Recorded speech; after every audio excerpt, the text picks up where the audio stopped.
people have not done 1/4 of what Buhari did in office. Why is it that northern leaders are not blaming Buhari for all he did in this country for 8 years? Why? If Ali Ndume had been attacking Buhari when he was doing all he was doing, I would say okay. But to come in now to be attacking Tinubu, telling him it's cause of hunger, it's because of insecurity, I disagree. I disagree totally. I disagree. It is not true. How can you blame me for the problem you caused? That's my worry. Why are they not blaming themselves? We should interrogate everything they are saying now. Is it because a Satana is in office? Was it not northern leaders that we came together and decided that insecurity will be the only thing that will make them to get power? They want to invite all these criminals from all over the place. They said it boldly, beating their chest how they brought terrorists into this country. So why should anybody now come and blame any other person? Let them blame themselves now. When they were doing this, don't they know there will be repercussion? The 400 list of terror sponsors of terrorists they gave them. Why haven't they done it? Did the Buhari even open the list, not to talk of mentioning their names? Please, we should stop this entitlement mentality of the North. And look at what they have done tonight. Look at how much we have spent fighting these people. And the North are not bothered. Rather, anybody that comes to it, it's a charity. Meanwhile, they don't even want to do anything about it. Okay, look at it this way. When Jonathan wanted to end this thing, he brought in Ihejirika. Ihejirika was chasing these people bumper to bumper. He was the one that chased Boko Haram into Sambisa Forest. What did he not do? I didn't know who they encouraged him that time.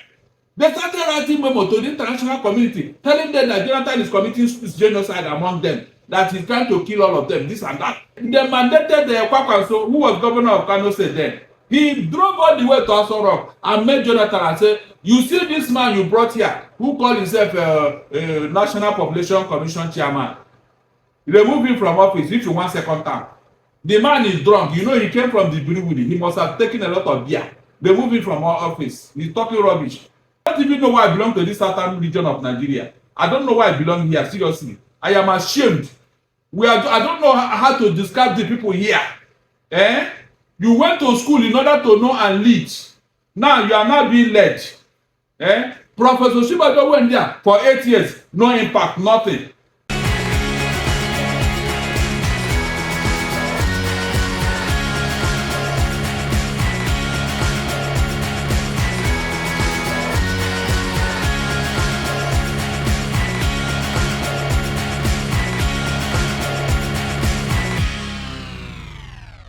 This is Updated Precious. Always exciting to be with you every day. At least once or twice a week to bring you updates as it hot. So a lot of things happen. Remember, say from last week ending to the weekend, Ali Ndume come out, come talk. He talk a lot of things. He say, in fact, they say this Tinubu government, say people will be saying the handle Tinubu government. Now bunch of unscrupulous elements, the way they say they don't know anything. In fact, he talk a lot of things. Some people say, he say, in fact, people like say they engage Tinubu because Buhari can even better. Say they see Buhari. Say this one, they don't even see Tinubu. You don't even see him. Say to the extent that some of his ministers cannot even see him. Ali Ndume spoke a lot. That talk don't begin raise a lot of controversies. Well, now what's I we hear about because Barrister today inside is sitting with me and we want to talk about them. But most importantly, because the federal government don't also react to that conversation. Say, Ali Ndume, they don't cage Oga Tinubu, who tell you say they cage him, plus including say some kind senator don't also come out come talk say say this your criticism about Tinubu and say if they come from a very bad angle, if they come from an angle of person where they say get bad belly for inside the mind. Barrister Darlington, welcome to Precious A. Pretty mama. How are you? I'm very fine, thank you. Well done, sir. Yes, so so Ali Ndume, your friend. Yes, the chief whip of the 10th Senate. Yeah, the man who has been there for 20 years. And the landlord. And the landlord of the Senate. Now, let us face facts here. But what's in talk? No can look at whether any truth thing for what's in talk. Truth. No go start with the truth of the things when you talk. How people they suffer from hunger for inside Tinubu regime. How things are very difficult and how the government they do enough. Now, you see. And how Oga Tinubu use the be like say let people see him. Now, You see, when somebody is crying wolf, go and check whether there is wolf actually. If you ask me, oh, Tinubu have not done 1/4 of what Buhari did in office. That one is a fact. I said 1/4. It's just 1 year. And this man, let me give Tinubu a flag here. He inherited a very bad economy from Buhari. Even Buhari himself had to apologize when he left office for the hardship he brought to Nigeria. He apologized. Based on that, the Tinubu inherited a very bad economy. Why is it that northern leaders are not blaming Buhari for all he did in this country for 8 years? Why? That is my worry. If Ali Ndume had been attacking Buhari when he was doing all he was doing, I would say okay. But to comment now to be attacking Tinubu, telling him it's cause of hunger, it's because of insecurity, I disagree. I disagree totally. I disagree. It is not true. How can you blame me for the problem you caused? That's my worry. Northern leaders know about this insecurity. They know how it came about. Why are they not blaming themselves? Why must we swallow everything they say, hook, line, and sinker? We should interrogate everything they are saying now. Is it because a Satanas is in office? Was it not northern leaders that we came together and decided that insecurity will be the only thing that will make them to get power? They want to invite all these criminals from all over the place. They said it boldly, beating their chest how they brought terrorists into this country. So why should anybody now come and blame any other person? Let them blame themselves now. Let them blame themselves for once. When they were doing this, don't they know there will be repercussion? Oh, because the thing is now more in their region there. That's why they are blaming every other person. Who brought it up? Let them take a roll call of those terrorists. Is any of them answering Emeka? Or Chukwuma? No, is any of them answering Emeka or Chukwuma? The 400 list of sponsors of terrorists they gave them. Why haven't they done it? Did the Buhari even open the list, not to talk of mentioning their names? Please let us. We should stop this entitlement mentality of the North. That is what is. In fact, I am really angry about the way these people behave. Everything that does not favor them is bad. When Buhari was here, destroying the economy, destroying our politics, disrespecting democracy, and all the tenets of democracy, did not keep quiet. It was more okay for them. Yes, because it's their brother that is in power. Now that if somebody wants to say, okay, let me correct some of this, let me reverse some of this, they are crying wolf. What are you talking about? Let the northern leaders return these terrorists they brought to where they brought them from. Let them return it first because they know where they brought them from. They know where they brought them. Let us call a spade here. Every other Nigerian who been wait for this country should rise up and call the northern leaders. Return your terrorists where you brought them. You brought them into this country. Don't deny it. You said it yourself that you brought them to win the election. The election is over now. Tell them to go back. It's as simple as that. Was Nigeria like this in 2015?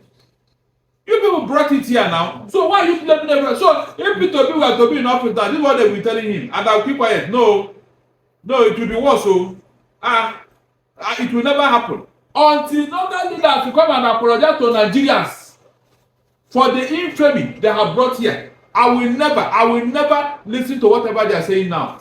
Because Buhari did worse thing.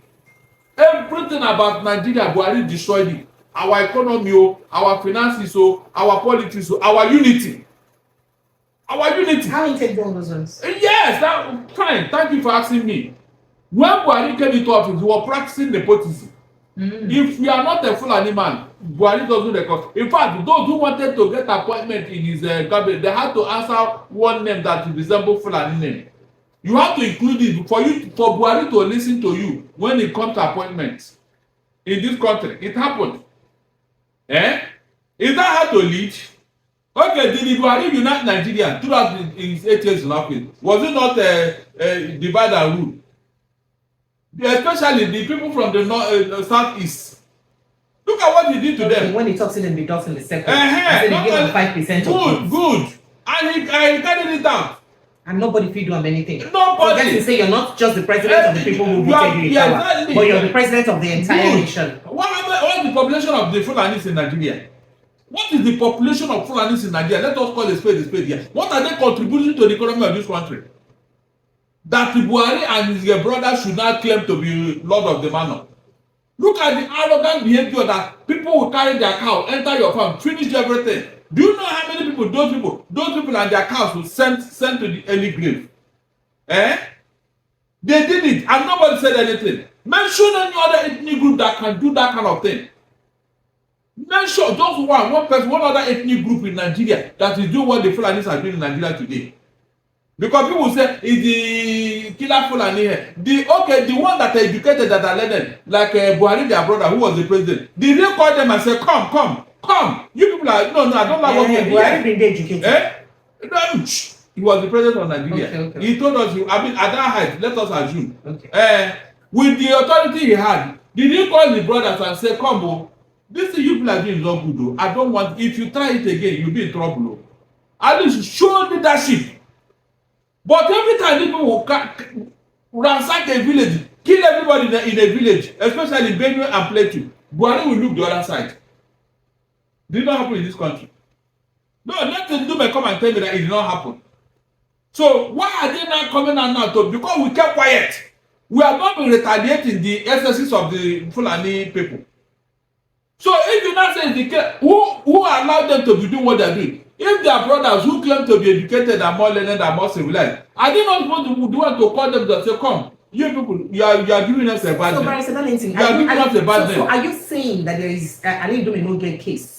Or what if they talk they wrong? Or not just because of saying no talk during Buhari time. So always give him you're not supposed to get the right to talk. The way he's saying it is not the way you should say it. Okay, not be saying what he talk be lie. No, what he talk not be lie. That means he be like say them cage of that Tinubu and hunger day in the land for Tinubu regime. Let me tell you, Buhari was more caged because throughout his 8 years he never knew anything that was going on in Nigeria. It was either Abba Kyari, who later died, his chief of staff, or the other person, Garibashir, who was always speaking for Buhari.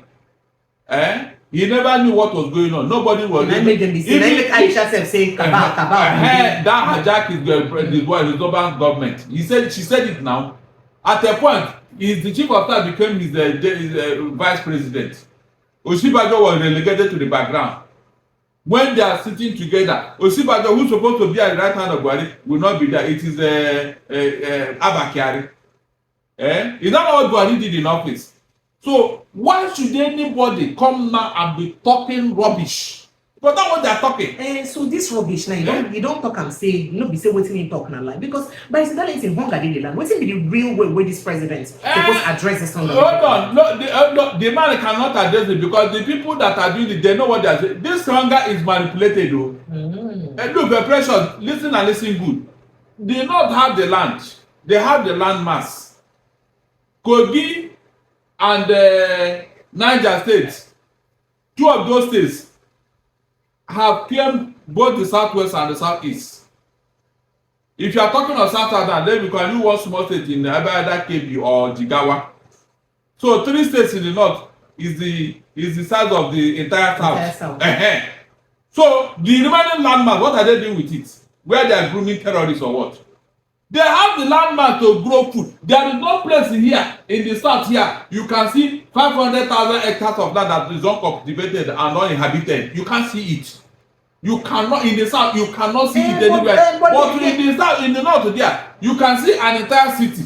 But they agree that they have the land. But they are saying that they cannot go to farm. Oh my God! What is all this? So who stopped them from going to farm? Is it the Igbos? Hold on. Who stopped them from going to the farm? Is it the Igbos or the Yorubas? I talk.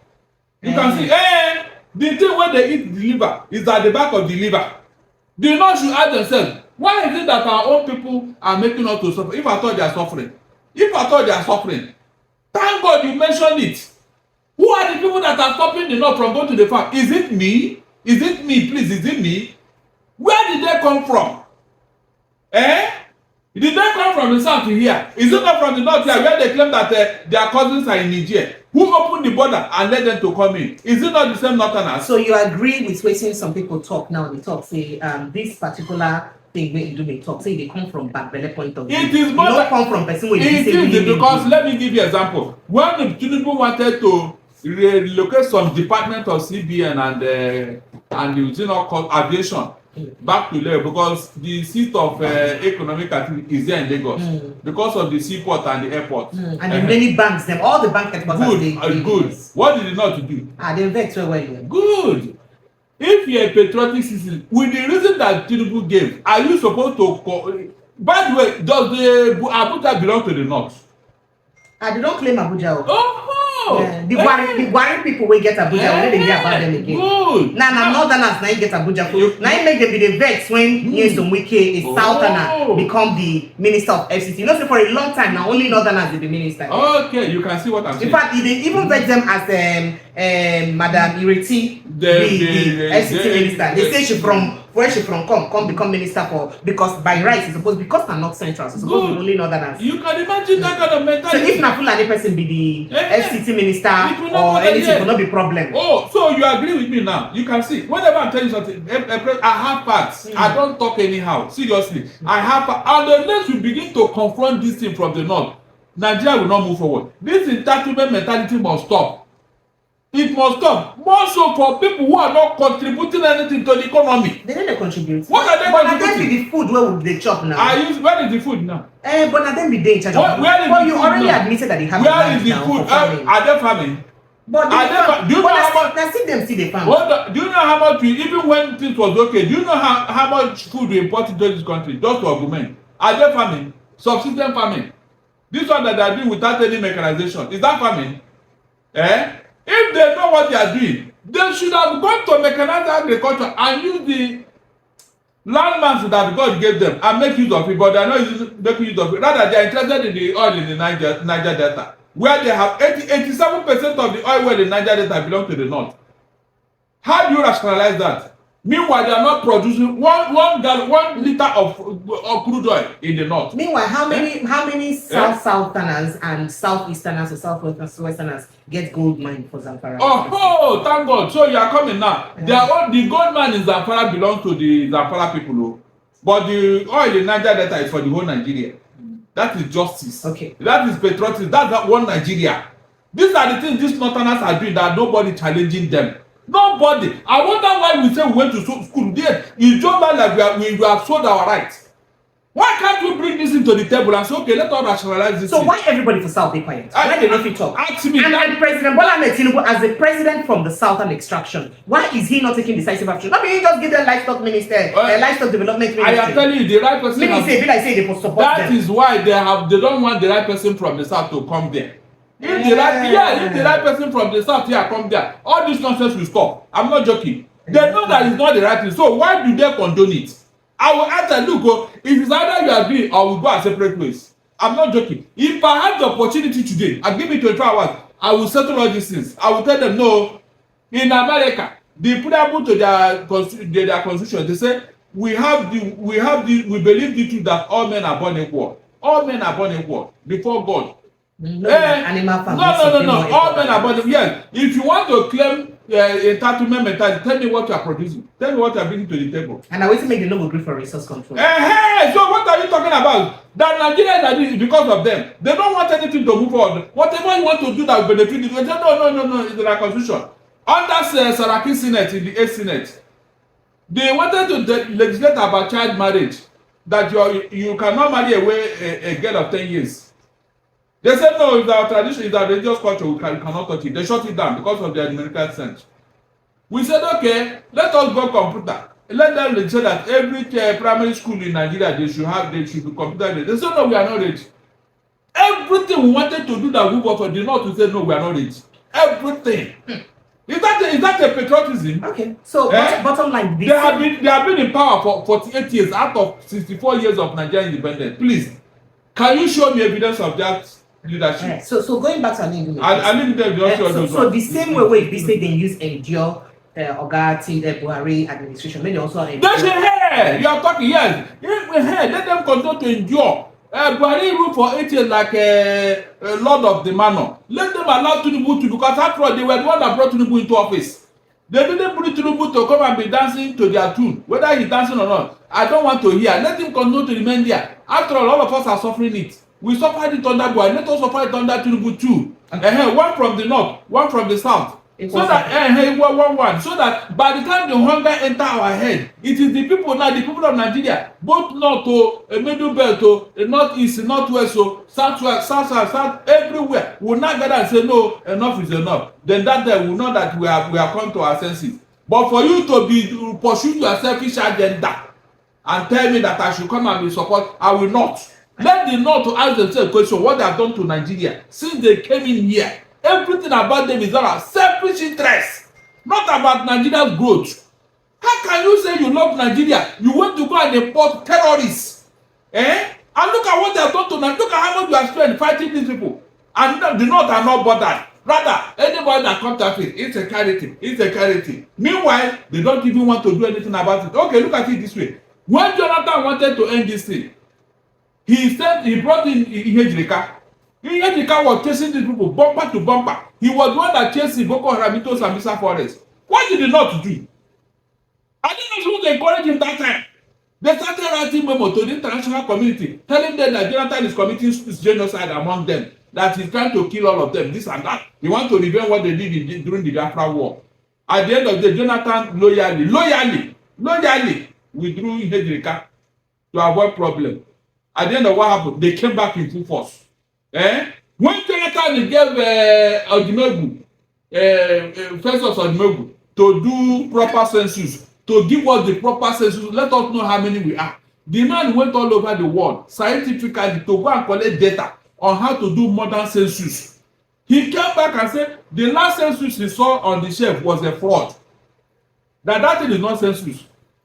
That he's going to conduct proper census with what is modern now, what he has seen. Instead of the Lord saying, oh, Yowa, thank you, yes, you are doing good. What did he do? They mandated the Kwakwanso, who was governor of Kano State then. He drove all the way to Aso Rock and met Jonathan and said, you see this man you brought here, who called himself National Population Commission chairman. Remove him from office if you want second term. The man is drunk. You know he came from the Biribiri. He must have taken a lot of beer. Remove him from our office. He's talking rubbish. Jonathan quietly withdrew the man. At the end of the day, they didn't give him second term. And the census will not get. Okay. All right. These are people that are talking. These are leaders that people are listening to. It's a shame. I don't even know why I belong to this southern region of Nigeria. I don't know why I belong here. Seriously, I am ashamed. I don't know how to describe the people here. You went to school in order to know and lead. Now you are not being led. Professor Shibajo went there for 8 years. No impact, nothing. No impact, nothing. He came back. At a point, we don't even know whether he's existing. Yet you come back here and you claim you are one Nigeria. You can't talk. You cannot talk. You cannot claim your rights. You cannot claim your right as a Nigerian because afraid of what? Do you mean that if the South and South are gathered together and say, look, the North, we have had enough. You are dragged back. We don't look at the terms now. These are the new terms. If you don't want, please go with your violence. We don't want your violence. What would they do? Will they fight all of us? Pressure, will they fight all of us? Because even part of Middle Belt, they couldn't talk. Yes, now. That's what I'm telling you. All right, but Barrister Darlington, thank you so much. People should wake up. I appreciate you. Thank you so much as a bookmark for this talk, and thank you very much.